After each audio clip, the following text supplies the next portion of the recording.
보면요, 참 불안하고 또 혼란스럽습니다. 제가 지난주에 국회 대정부 질문하는 것을 시청했습니다. 잠시 봤는데 국회의원과 경제부총리가 서로 질문하고 대답하는 것을 보면서 깜짝 놀랐어요. 대통령의 계엄령 선포로부터 약 4일 동안 우리나라 주식시장의 시가총액 140조가 증발되었습니다. 그렇게 이야기하더라고요.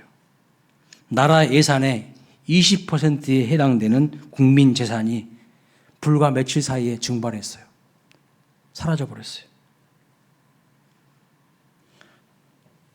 우리나라는 정말 지도자 복이 없는 것 같아요. 그러면서 우리나라에 좋은 지도자를 세워달라는 간절한 기도를 하게 됩니다. 성경에 보니까 좋은 지도자들이 많습니다. 모세도 훌륭한 지도자이고 다윗도 훌륭한 지도자이죠. 요셉, 다니엘 정말 훌륭한 지도자들입니다. 오늘은 특별히 다니엘 말씀을 통하여서 오늘 우리에게 주신 하나님의 음성을 듣기를 원합니다. 다니엘은 참 특별한 사람입니다. 여러분, 사람은 누구나 장점이 있고 강점이 있고 또 단점, 약점이 있잖아요. 광야의 위대한 지도자 모세도 탁월한 지도자이지만 그래서 애굽의 왕궁에 살면서 모든 지식과 문물을 다 익혔던 사람입니다. 그런데 그 사람에게도 단점이 있었어요. 약점이 있었어요. 혈기가 많아가지고 사람을 쳐 죽였어요.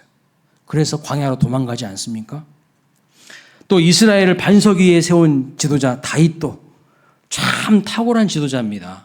전무후무한 그런 이스라엘 제국을 형성했던 지도자입니다. 그런데 자기 부하 장군, 우리야 장군의 아내 밧세바를요 간음한 사건이 있지 않습니까? 탁월한 지도자들에게도요 약점이 있고 단점이 있어요. 그러나 다니엘의 약점은요 성경에 단 하나도 드러나지 않는 것을 볼 수가 있어요. 과연 약점이 없었을까요? 여러분, 인간인데 왜 약점이 없을까요? 그러나 다니엘은요 큰 흠이 없는 사람이에요. 그리고 열악한 상황에서도 크게 하나님 앞에 은총을 받는 사람이라는 것을 말씀하고 있습니다. 다른 인물과 달리 성경은요 그의 탁월한 활약만 언급하고 있어요. 세계의 역사가 바벨론에서 메대로, 그리고 이 메대에서 페르시아로 국가의 왕조가요, 국가가 바뀌고 왕조가 계속해서 바뀌는데도 이 다니엘은 총리로서 역사의 중심에 서서 맹활약을 펼칩니다. 여러분, 우리나라 보세요. 보수가 집권을 하거나 진보가 집권을 하거나 다 집권을 하면요 앞에 있었던 사람들 다 갈아치우잖아요. 근데 다니엘은요 나라가 바뀌고 왕조가 바뀌어도 계속 총리직을 유지합니다. 모든 사람들에게 인정받았다는 거예요. 이러기가 쉽지 않잖아요. 하나님이 그만큼 다니엘을 높여주신 거예요. 큰 은총을 받은 것을 볼 수가 있습니다. 다니엘은요 바벨론 포로로 끌려간 포로 신분이었지만 민족의 아픔을 껴안고 하나님 앞에 간절히 기도하는 기도의 사람이에요. 하루에 3번씩 이스라엘을 향하여 예루살렘을 향하여 창문을 열어놓고 하나님 앞에 기도한 사람입니다. 그래서 성경은 이렇게 말합니다. 11절에 큰 은총을 받은 사람 다니엘아. 19절에도 큰 은총을 받은 사람이요. 이렇게 말하고 있어요. 11절, 19절 자막 19절. 네. 1부 때도 많이 늦었어요. 네. 방송실에서 고생하시는데 잘 따라와 주시면 좋겠습니다. 여러분, 요셉을 설명할 때 뭐라고 하죠? 요셉의 별명이 있어요. 요셉을 가리켜서 꿈꾸는 사람 또는 형통의 사람이라고 해요. 창세기 39장에 보면 형통의 사람이라고 말씀하고 있어요. 근데 성경은 다니엘을 설명하면서 다니엘을 무엇이라 하냐? 큰 은총을 받은 사람이라고 계속해서 말하고 있어요. 큰 은총을 받은 사람. 오늘 하나님을 예배하는 우리 광일교회 모든 성도님들도 큰 은총 받는 주인공들 되시기를 주님의 이름으로 축복합니다. 아멘이십니까? 아멘. 여기 큰 은총을 받은 사람이 다니엘이라고 하는데 여러분 은총이 뭘까요? 은총? 가슴을 찡하게 울리는 감동일까요? 아니면 남이 모르는 어떤 특별하고 새로운 지식일까요? 아니에요. 여기 은총은 히브리어로 햄다라고 하는데 기뻐하다라는 거예요. 무슨 말이냐? 하나님이 기뻐하시는 사람이라는 거예요. 하나님이 예뻐하시는 사람이라는 거예요. 여러분, 사람이 예쁘면 그 사람의 단점이 보입니까? 잘 안 보여요. 그 사람이 예쁘고 좋으면요, 그 사람 단점 잘 안 보여요. 그렇죠? 근데 그 사람이 미워지기 시작하면요, 없는 단점까지 다 찾아내려고 합니다. 하나님이 다니엘을 기뻐하셨다는 거예요. 하나님이 다니엘을 예쁘게 보셨다는 뜻입니다. 여러분 생각해 보세요. 사람인데 왜 단점이 없겠습니까? 연약한 죄인들인데, 피조물인데 우리가 하나님이 아니잖아요. 전지전능한 존재가 아니잖아요. 그러면 왜 단점이 없고 약점이 없겠어요? 그럼에도 하나님은 다니엘의 약점에는 눈을 감으시고요, 다니엘을 기뻐하셨어요. 그리고 은총을 부어주시는 것을 볼 수가 있어요. 정말 은총을 받은 사람이에요. 우리 모두 하나님의 사랑을 받고 크신 은총을 받는 은혜가 있으시기를 주님의 이름으로 축원합니다. 그러면요, 이러한 은총은 어떻게 우리에게 찾아올까요? 여기서부터가 중요해요. 어떻게 이 은총이 우리에게 찾아올까요? 은총은요, 결심으로부터 시작됩니다. 결심. 다니엘 어떤 결심을 했을까요? 다니엘 1장 8절 말씀 보세요. 다니엘은 뜻을 정했죠? 왕의 음식과 그가 마시는 포도주로 자기를 더럽히지 아니하리라 하고, 끌려간 포로주제에 왕의 음식을 감히 거절합니다. 거부해요. 여러분, 이때 다니엘의 나이가 10대입니다. 소년이에요. 여러분, 옛날 어르신들이 무슨 말을 하냐면 10대, 20대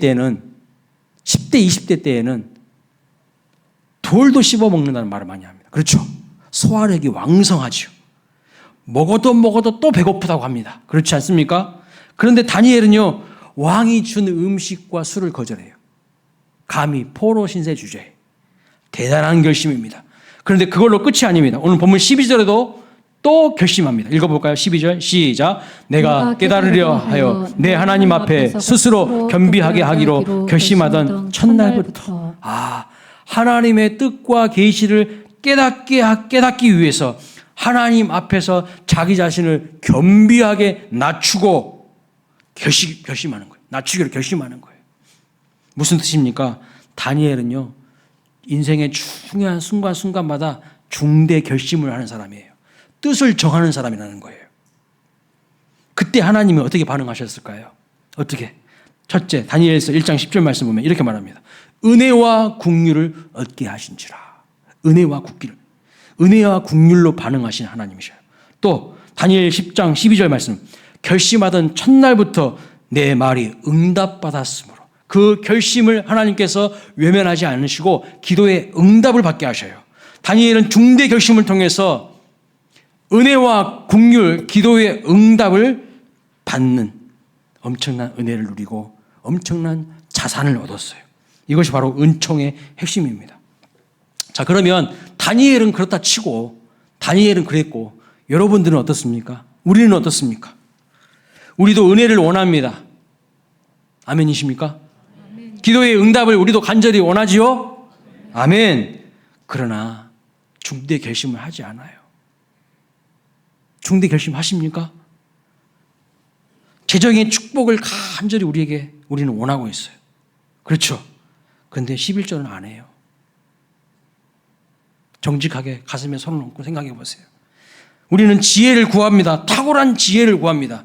그런데 성경을 읽지 않아요. 하나님의 말씀에는요, 관심이 없어요. 결국 이 결심의 부재가 은총의 부재로 이어지는 거예요. 그래서 삶이 피폐해집니다. 결심이 없으니 어찌 열매가 있겠습니까? 열매가 없으니 어찌 기쁘고 감사한 일이 있겠습니까? 결심을 하지 않아요. 그냥 되는 대로 살지. 간혹 우리가 결심을 하긴 하는데 이런 결심을 하죠. 저기 맛집에 가서 그 맛있는 그거 꼭 먹고 말 거야. 그러니까 살이 드룩드룩 찌죠. 미운 저놈은 내가 꼭 원수를 갚을 거야. 복수할 거야. 미운 저놈은 내가 꼭 무너지게 할 거야. 그러니 맨날 시기 질투하고 원망 불평하고 싸우는 거죠. 최근 대통령의 계엄령 선포는요, 잘못된 결심의 대표적인 사례입니다. 제가 뭐 진보를 두둔하고 보수를 막 까는 거 아니에요. 저는 보수도 진보도 아니에요. 저는요, 성경파고 예수파예요. 그래서 보수가 잘못하면 보수도 지적하고 진보가 잘못하면 진보도 지적합니다. 저는. 근데 대통령의 계엄령 선포는 분명 잘못된 거예요. 잘못된 결심의 대표적인 사례예요. 화합하고 상생하는 정치가 아니라 상대방과 국민을 적으로 몰아가는 헛되고 헛된 잘못된 결심이 낳은 비극에 스스로 무너지고 있잖아요. 그것을 우리 두 눈으로 지금 다 목도하고 있지 않습니까? 잘못된 결정을 하니까, 잘못된 결심을 내리니까 자기가 자기 자리가 위태롭잖아요. 스스로 비극으로 자기 스스로를 몰아가잖아요.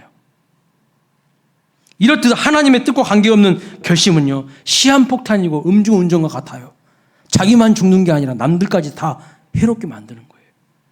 성경에 보면 잘못된 결심을 하고 잘못된 선택을 한 사람들이 많이 나와요. 출애굽하여서 광야 생활하던 출애굽 1세대들, 모세가 시내산 올라가서 하나님과 독대하고 십계명을 받아가지고 내려오는데 그 산 밑에서는 뭐 하고 있었습니까? 모세가 보이지 않으니까요, 금송아지 의상을 만들어 놓고 그 금송아지를 가리켜서 하나님이라 하면서 우상 숭배하지 않았습니까? 아주 우상 숭배하고 음란하고 남잡한 짓들을 했습니다. 잘못된 선택이고 잘못된 결정이었어요. 아브라함의 조카 롯이요, 자기 눈에 보기 좋은 대로 소돔과 고모라 성을 선택해서 갑니다. 그러나 소돔과 고모라는 향락과 타락으로 매우 불결하고 부패한 땅이었기 때문에 불과 유황으로 심판을 받습니다. 여러분 마음에는 어떤 결심이 있으십니까? 남을 정죄하고 비난하고 자기 유익만을 챙긴 결심은 아닙니까? 아니면 다른 사람을 높여주고 인정해주고 공동체를 하나 되게 하는 결심입니까? 어떤 결심을 하고 계시는 거예요? 다니엘은요, 하나님의 뜻과 계시를 깨닫기 위하여서 겸비하여 겸손히 자기를 낮추는 결심을 했기 때문에 오히려 하나님이 그를 한도 끝도 없이 계속 높여주시는 걸 볼 수 있어요. 누가 하나님의 은총을 받은 줄 아세요? 겸손한 사람이에요. 자기 자아가 강한 사람이 아니에요. 고집센 사람이 아니에요. 하나님의 뜻 앞에서 자기 자신을 낮출 수 있는 사람. 이 사람이 하나님이 높여주시는 거예요. 복 주시는 거예요. 다니엘은 여러분 끌려간 포로 신세였습니다. 하지만 그는 그러한 환경과 상황에도 불구하고요, 마음을 정하고 뜻을 정하고 하나님의 뜻대로 결심하는 거예요. 뜻을 세우고 마음을 정한 것입니다. 우리도 환경과 상황에 따라서 흔들리는 사람이 아니라 뜻을 정하고 결심하는 자가 되어서 큰 은총 받는 하나님의 사람들, 주인공들 되시기를 주님의 이름으로 축복합니다. 이왕 결심하려면요, 제대로 결심하세요. 하나님의 뜻대로 결심하시기 바랍니다. 이제 곧 새해가 밝아옵니다. 새해 여러분 무엇을 결심하실 것입니까? 뭘요? 은총은 하나님의 뜻대로 결심한 자의 것입니다. 은총은 겸손히 자기 자신을 낮추는 자의 것입니다. 겸비한 자의 것입니다. 하나님은요, 우리 사회가 너무나도 대립되어 있고 분열되어 있고 갈등이 심화되어 있기 때문에 이 상한 이 땅을 치유하기를 하나님이 원하셔요. 동서의 지역주의로, 진보와 보수의 이념으로, 많이 가진 자와 없는 자의 빈부의 차이로, 세대 간의 갈등으로, 젠더의 갈등으로 나눠주고 찢겨져 있습니다. 머리부터 발끝까지 상한 구석이 없는 이 나라 이 민족 아닙니까? 이러한 세상에 여러분 우리가 어떤 결심을 해야 될까요? 어떤 결심을 해야 될까요? 세상과 똑같이 분열과 대립의 구도에서 상대방을 죽이는 칼춤을 춰야 될까요? 남아공 넬슨 만델라 대통령은요, 인종차별 정책을 반대하다가 감옥에서 무려 27년 동안 있었어요. 그러나 감옥에서 풀려난 다음에 그는 복수와 증오가 아닌 용서와 화합의 길을 선택했습니다. 결정한 거예요. 결심한 거예요. 요셉도 자기 자신을 팔아넘긴 형들을 복수하지 않았고 오히려 형들 앞에서 하나님의 은혜를 고백합니다. 합력하여 선을 이루신 하나님을 고백하는 거예요. 이렇게 뜻을 정하고 결심할 때 하나님의 은총이 임하는 거예요. 하나님의 뜻대로 결심하는 자에게 하나님이 복을 주실 줄로 믿습니다. 자, 성도의 결심은 하나님의 어루만지심을 불러옵니다. 본문 10절 말씀 보세요. 한 손이 있어 나를 어루만지기로 내가 떨었더니. 한 손, 하나님의 손이에요. 하나님의 손이 어루만지십니다. 또 16절, 인자와 같은 이가 있어 내 입술을 만진지라. 또 18절, 사람의 모양 같은 것 하나가 나를 만지며 나를 강건하게 하며. 결심의 사람, 뜻을 정하는 사람 다니엘을요, 하나님이 계속 어루만져 주셔요. 어루만져 주셔. 강하게 만드십니다. 나를 강건하게 한다고 그랬지 않았습니까? 지금도 하나님의 은총은요, 어떻게 나타나는가? 어루만짐으로 나타납니다. 하나님의 어루만지심은 지친 사람을 견고하게 세우고, 낙심한 자를 위로하고, 길 잃고 방황한 자를 의의 길로 안내하시고 인도하여 주시는 것이죠. 이 하나님의 어루만주심을 경험해야 세상의 방황을 멈추게 되는 겁니다. 여러분, 손맛 아시죠? 손맛. 지금 하나님의 손이 하나님의 사람 다니엘을 어루만지고 있다고 말씀하고 있어요. 손맛 아시죠? 국수는 기계로 뽑은 국수가 맛있습니까? 엄마 손이 빚은 국수가 맛있습니까? 예, 당연히 엄마표 국수 맞죠? 엄마의 손에 어루만지며 맛을 만들어요. 우리 교회 주일마다 식당에서 좋은 맛있는 점심을 이렇게 섬겨주시는데 너무 맛있어요. 그렇죠? 우리 집사님, 권사님들의 손맛이 들어가서 그래. 너무 맛있어. 예. 수고해 주셔서 너무 감사합니다. 국수도 이런데 여러분, 하물며 하나님이 우리를 어루만지면 얼마나 만난 인생이 된지 몰라요. 얼마나 만난 인생이 되겠어요. 힘든 세상살이에 지치고 마음 상한 자녀들이 잠을 자고 있을 때 자녀들의 머리에 손을 얹고 하나님 이 자녀를 위로해 주시고 힘과 용기를 주세요라고 부모님이 기도해 주면요, 그 자녀는요 어긋난 길로 가지 않습니다. 방황하지 않아요. 그 어루만져 준다면 그 자녀가 방황을 멈추고 다시 일어나게 되는 은총을 받게 될 줄로 믿습니다. 여러분의 자녀들에게 자고 있을 때 부모로서 머리에 손을 얹고 기도해 본 적이 있으십니까? 하나님, 이 자녀를 크게 하나님의 사람으로 쓰임받게 해달라고. 이 자녀가 지금 아파하고 눈물 흘리고 괴로워하는데 이 자녀를 하나님이 위로해 주시고 인생을 허투루 살지 않게 해달라고. 그렇게 기도해 보셨어요? 손 얹고? 그런 어머니, 아버지의 기도의 손이 필요한 거예요. 어루만짐이 필요한 거예요. 여러분 기도하실 때에 주여 나를 어루만져 주시옵소서. 기도하면서 인생의 깊은 맛을 내는 성도다운 성도가 되시기를 주님의 이름으로 축복합니다. 한 곰탕집 사장님 인터뷰를 했습니다. 읽어봤어요. 사장에게 물었습니다. 어떤 재료를 쓰고 어떤 방법으로 끓입니까? 그런데 그 비법을요, 아낌없이 그냥 가르쳐 줍니다. 아낌없이. 아니, 이렇게 비법을 쉽게 가르쳐 줘도 돼요? 이렇게 묻는 거예요. 그러자 하시는 말씀이 이렇게 말합니다. 가르쳐 줘도 그대로 안 해요. 인간들이 가르쳐 줘도 그대로 안 해요. 비법을 알고 싶어 해도 막상 알면 그대로 안 한다는 거예요. 왜 그럴까요? 비법대로 하면요, 귀찮아요. 왜요? 손이 많이 가기 때문에. 쉽게 하길 원하지 정성을 들여서 마음을 들여서 하질 않아요. 비법을 가르쳐주면 뭐하냐고요. 안 하는데. 귀찮거든요. 그 공탕집은요, 일일이 손으로 고기를 썬다고 합니다. 고기 써는 것을 직접 보여주려고, 손님들에게 보여주려고 주방과 식당 사이에 투명 창문까지 냈다는 거예요. 유리까지 달았다는 거예요. 왜요? 고기는 결을 따라 썰어야 부드럽고 맛이 나는데 결을 찾으려면요, 기계로는 안 되잖아요. 주인이 직접 쏘는 거예요. 삶은 고기는. 그런데 하물며 성도가 하나님의 손이 아닌 세상과 마귀의 손맛에 길들여지면 되겠습니까? 오늘 우리는요, 하나님의 손에 길들여진 사람들이 아니야. 세상의 손맛에 길들여져 있고 마귀의 손맛에 길들여질 때가 많아요. 하나님의 손이요, 나를 버무려야 돼. 하나님의 손이 나를 주물떡주물떡 해야 돼요. 그래야 만난 인생 되고요, 멋진 인생 되고요, 큰 은총 받는 하나님의 사람이 되는 거예요. 여러분은 누구의 손길을 기다리십니까? 하나님의 손길을 어루만지심을 기대하십니까? 갈망하십니까? 아니면 세상의 손맛? 마귀가 여러분을 주물떡주물떡 하기를 원하십니까? 하나님의 손 안에서 여러분이 주물떡주물떡 되시기를 축복합니다. 근데 교만해져가지고 자아가 강해져가지고 하나님의 말씀을 막 대적하고요. 하나님 말씀 저항하고요. 자기 고집대로 하고 불순종하는 사람은요. 절대 잘 될 수가 없어요. 하나님의 어루만지심을 갈망하십시오. 그럼 분명 은총을 받아서 명품 인생으로 은총받는 하나님의 사람 되실 줄로 믿습니다. 성경에 그렇게 살았던 사람이 있어요. 엘리야예요. 악한 이세벨을 피해서 로뎀나무 아래 잠을 잡니다. 그때 왕상 열왕기상 19장 5절 말씀 보니까 이런 말씀이 있어요. 천사가 그를 어루만지며 그에게 이르되 일어나서 먹으라 하는지라. 하나님이 만지신 거죠.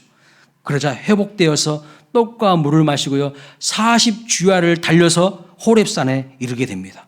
어루만짐의 능력이에요. 하나님이 어루만지시면요. 지친 사람을요. 일으켜 세워서 40주야를 달려가게 하시는 힘을 주시는 거예요. 예수님이 환자를 고칠 때에도 어루만져 주셨습니다. 마태복음 8장 3절 말씀. 예수께서 손을 내밀어 그에게 대시며 이르시되 내가 원하노니 깨끗함을 받으라 그랬어요. 어루만짐으로 뭐가 일어납니까? 치유가 일어나는 거예요. 치유가. 또 어루만짐으로 어떤 일이 일어나는가? 계시의 문이 열리게 됩니다. 계시의 문. 어두워진 우리의 눈이요. 하나님의 계시를 보게 돼요. 하나님을 어루만져 주실 때. 다니엘서 8장 18절 19절 말씀 보세요. 그가 나를 어루만져 일으켜 세우며 이르시되 진노의 때가 마친 후에 될 일을 내가 내게 알리라. 알게 하리라. 이게 바로 어루만짐의 능력이에요. 정리해보면 이게 바로 어루만짐의 능력인데 여러분 안수 기도가 뭔지 아세요? 이 어루만짐과 기도를 묶어놓는 게 안수 기도예요. 바울이 다메섹 도상에서 예수님 만났을 때 강력한 빛 가운데 임재하신 부활의 주님을 만났을 때 눈이 일시적으로 멀었어요. 그런데 아나니아라는 사람을 통하여서 아나니아의 안수 기도로 그의 시력을 회복합니다. 멀었던 눈이 다시 돌아와요. 이렇게 어루만짐은 강력한 거예요. 왜요? 어루만짐은 치유와 회복과 계시를 경험하게 되니까요. 하나님의 어루만지심이 우리를 회복하게 하십니다. 따라서 우리는 주의 어루만짐을 어떻게 해야 될까요?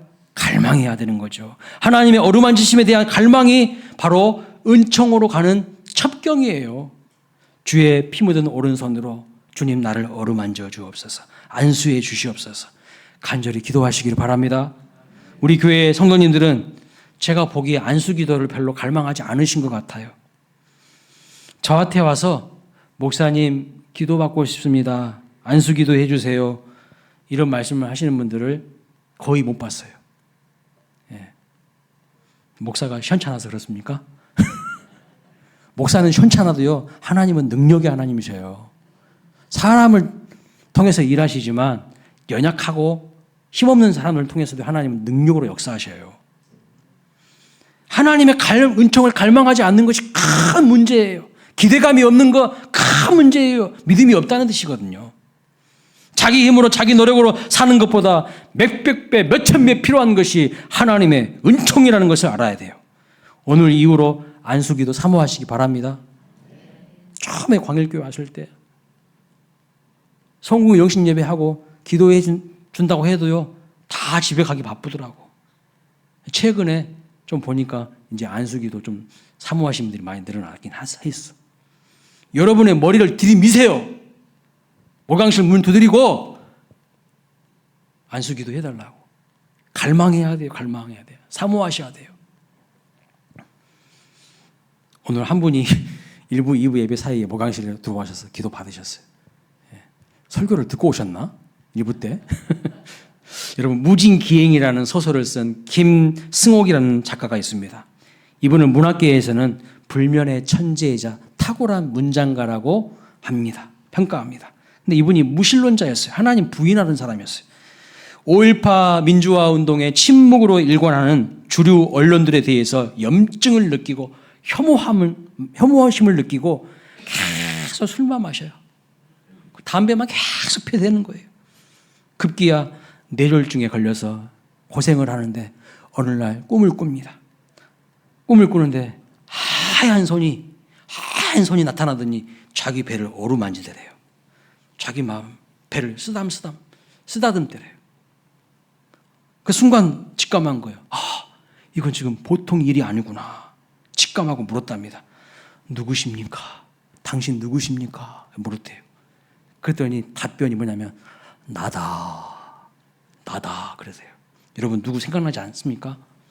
성경을 많이 읽어보신 분들은 딱 직감을 할 텐데, 모세가 가시떨기 나무에 불로 인지하신 하나님을 만났을 때 물었잖아요. 누구십니까?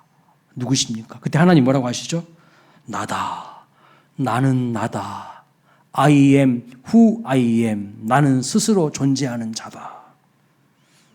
모세를 만나주신 하나님이요, 작가 김승옥도 만나주셨는데 하나님의 어루만지심을 통하여서 하나님을 그는 경험합니다. 그 만져주심이 얼마나 평화롭고 따뜻한지 그 순간 하나님이시라는 것을 직감했다고 그는 고백합니다. 그 이후에 어떻게 됐을까요? 이 무신론자 김승옥이요, 하루에 두세 갑씩 피우던 담배도 다 끊어요. 담배 피우시는 분들 아시죠? 담배 끊기 쉽습니까? 자기 의지로 되는 거예요? 정말 어려워요. 거의 알코올 중독 수준이었던 이 김승옥이요, 술도 다 끊어요. 하나님 만나면요 그런 변화가 나타나요. 독재 정권의 절필선언을 하며 항거하던 이 투쟁가가 하나님의 어루만지심 앞에서 무너집니다. 자아가 높았어요. 겸손하지 않았어요. 그런데 뇌졸중에 탁 걸리면서 하나님이 그의 자아를 딱 꺾으시더니, 겸손히 낮추시더니 그를 온전히 회복시키시고 하나님의 사람으로 변화시키는 걸 볼 수가 있어요. 여러분, 하나님이 우리의 몸과 마음을 어루만져 주시고 평안함을 주셔야 잠이 옵니다. 그렇지 않으면요 불면증, 우울증에 그냥 시달리는 거예요. 잠이 아닙니다. 그냥 자빠져 있는 것이지. 그 주님의 어루만져 주셔야만 평안히 잘 수 있고, 우리가 잠을 자는 동안 어떤 일이 일어난다고요? 치유와 회복과 계시의 역사가 나타난다는 거예요. 계시의 문이 열린다는 거예요. 자, 은총은 결심을 통해서 옵니다. 결심하면 하나님이 그를 어루만지시사 치유, 회복, 계시의 문으로 인도하시고 열어주십니다. 그런데 그게 끝이 아니에요. 은총의 클라이막스가 뭐냐면 인자를 보내주신다는 거예요. 인자. 16절 말씀 보세요. 인자와 같은 이가 있어 내 입술을 만진지라. 18절 사람의 모양과 같은 것 하나가 나를 만지며 나를 강건하게 하여. 여기 인자가 누굽니까? 우리 교회 한인자 집사님 아니에요? 한인자 집사님 너무 좋아할 필요 없어요. 사람의 몸을 입고 오신 예수님을 말하는 거예요. 인자는 예수님이에요. 그러니까 다니엘은 계시 가운데에 인자 곧 예수님을 보았어요. 그런데 이게 처음이 아니에요, 여러분. 다니엘의 세 친구가 풀무분에 들어가잖아요. 사드락과 메삭과 아벳느고가. 근데 분명 세 명이 들어갔는데 왕이 이렇게 보니까 네 명인 거야. 그러면서 이런 말을 합니다, 왕이. 다니엘서 3장 25절. 넷째 모양은 신들의 아들과 같도다. 누굴까요, 이 사람이? 풀무불 가운데에 오신 분, 예수님이에요. 인생의 위기 가운데에 그를 보호하시고 건지기 위하여서 예수 그리스도가 오신 거예요. 전혀 예측하지 못한 자리에서 불을 제압하고 하나님의 사람들을 보호해 주신 것입니다. 이렇게 볼 때 계시의 절정은 뭐냐면 예수님의 찾아오심, 즉 성탄인데, 다니엘은 성탄 사건 이전에 이미 구약의 성탄을 경험한 사람이에요. 위기 가운데 찾아오신 예수님을 경험한 사람이라는 거예요. 그러니 다니엘은 큰 은총을 받는 하나님의 사람이 분명합니다. 예수님은요 높고 높은 보좌에 앉아 계시면서 고통과 좌절에 빠진 우리를 바라보시면서 얘들아 힘내라, 똑바로 잘해라 말만 하신 분이 아니에요. 예수님은 어떤 분이신가? 예수님은 119예요. 119. 불이 나거나 생명의 위험에 처할 때 즉시 달려오는 119. 그가 바로 인자 곧 예수님이라고 말씀하고 있어요. 우리 모두 그 예수님을 경험하시기를 바랍니다. 언제든지 우리가 필요한 순간에, 위기의 순간에 우리에게 달려오시는 그 119 예수님이 우리 교회 모든 환우들에게 나타나시기를 주님의 이름으로 축복합니다. 재정 위기를 만난 모든 성도님들에게 나타나시기를 축복합니다. 직장과 결혼 문제로 고민하는 모든 분들에게 우리 119 예수님이 찾아오셔서 여러분의 문제를 해결해 주시기를 주님의 이름으로 축복합니다. 우리 모든 인생에게요, 119 예수님이 나타나서 우리를 고통 가운데서 구원하시고 인도하시고 통치하시기를 소망하시기 바랍니다. 이러한 큰 은총을 받는 하나님의 사람들 되시기를 주님의 이름으로 간절히 축원합니다. 이러한 인총을 통해서 결국 다니엘과 우리에게 하나님께서 무엇을 말씀하시려고 하시는 걸까요? 뭘 말씀하시려고 하는 걸까요? 이거예요. 바로 하나님이 중심이다. 그리고 하나님을 붙드는 네가 중심이라는 거예요. 지금까지 은총에 대해서 상고해 보았습니다. 은총은 결심으로부터 시작됩니다. 결심할 때 하나님은요, 어루만져 주시고입니다. 그리고 마침내 인자이신 예수님께서 직접 출동하시는 거예요. 위기 상황 속에서, 어려운 상황 속에서, 공고한 상황 속에 처해 있는 나를 건지시고 인도하시기 위해서 누가 출동하신다고요? 예수님이 오신다는 거예요.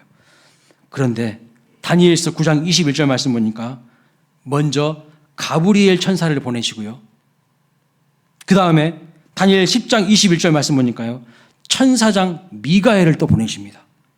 그러시다가 마침내 예수님이 직접 출동하신다고, 직접 오신다고 말씀하고 있어요.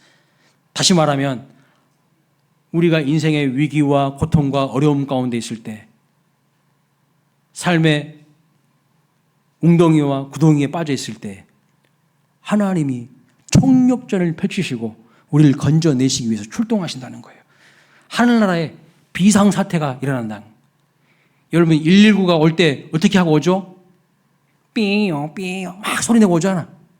하늘나라에 총력전이 일어나고요, 하늘나라에 비상사태가 일어나.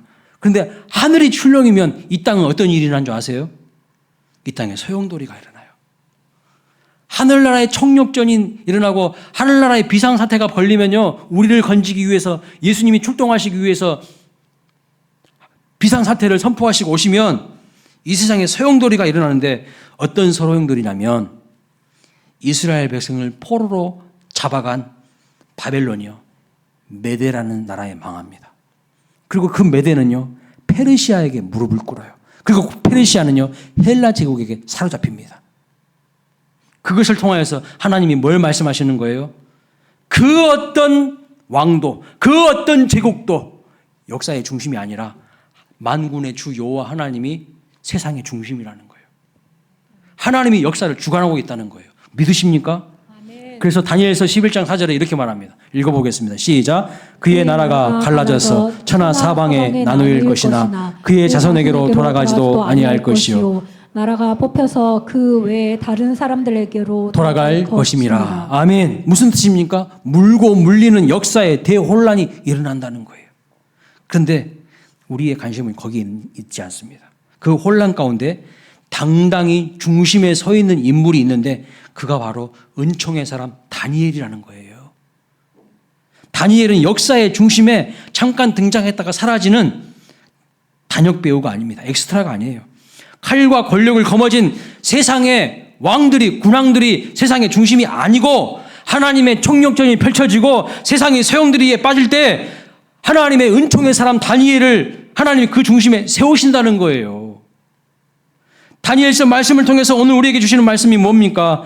세상의 강력한 군왕들이 주권을 잡고 판을 붙잡고 있는 것이 아니라 하나님이 역사에 중요한 자이시고 하나님이 판을 뒤집으신다는 거예요. 하나님이 판을 뒤집으신다는 거예요. 대한민국이 대통령이 역사의 중심이 아니고 미국의 대통령도 아니고 러시아의 대통령도 아니라는 거예요.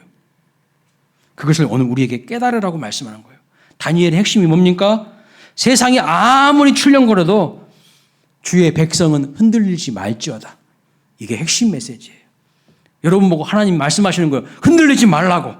왜요? 다니엘서 12장 3절에 이렇게 말씀하십니다. 읽어봅니다. 시작. 지혜 있는 자는 궁창의 빛과 같이 빛날 것이요 많은 사람을 옳은 대로 돌아오게 한 자는 별과 같이 영원토록 빛나리라. 세상의 군주가 아니라요, 진리 대신 하나님의 말씀을 따르는 자가 진정한 지혜자인데, 그 지혜자인 성도가 진정한 승리자이니 우리로 하여금 흔들리지 말라고 말하는 거예요.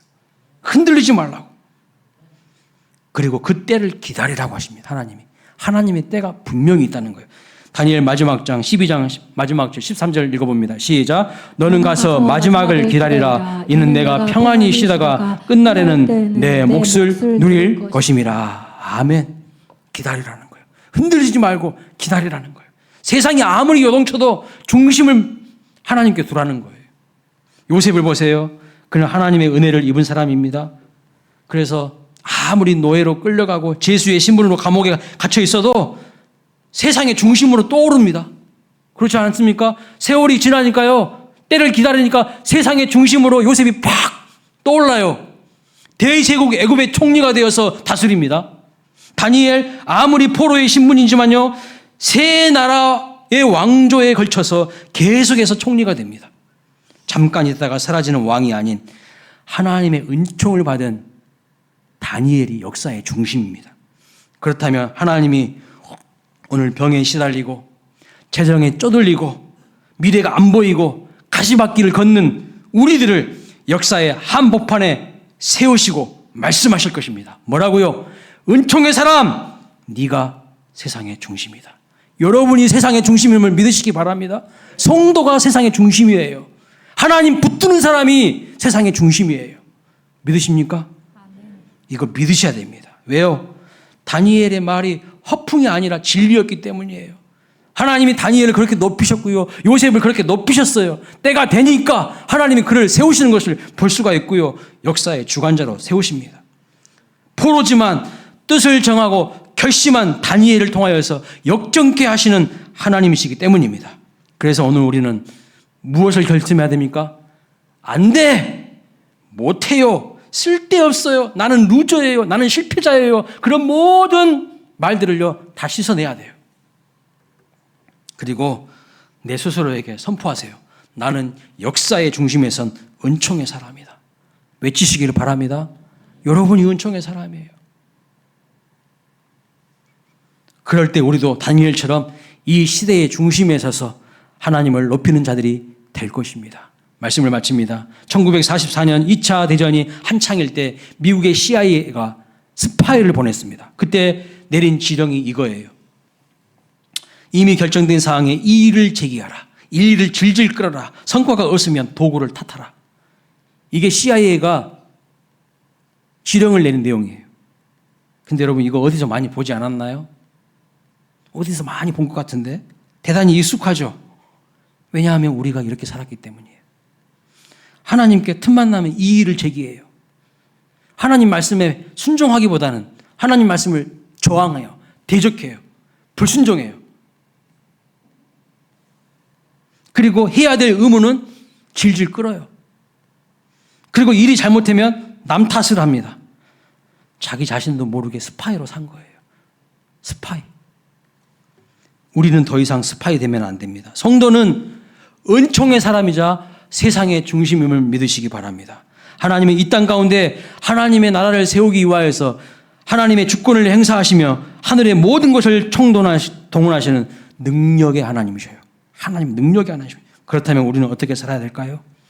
환경 탓, 상황 탓, 남 탓 하는 말들을 다 버리고 하나님의 뜻대로 살겠다고, 내가 주의 말씀에 순종하겠다고 뜻을 정하고 결심하시기를 바랍니다. 여러분 달력이 한 장 넘어간다고 해서 새해가 된다고 해가지고 뭐 달라진 거 있나요?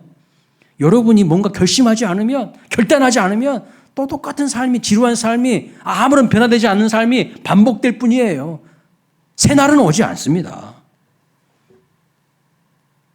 결심하세요. 결심하시면 하나님의 어루만지심이 여러분에게 임할 거예요.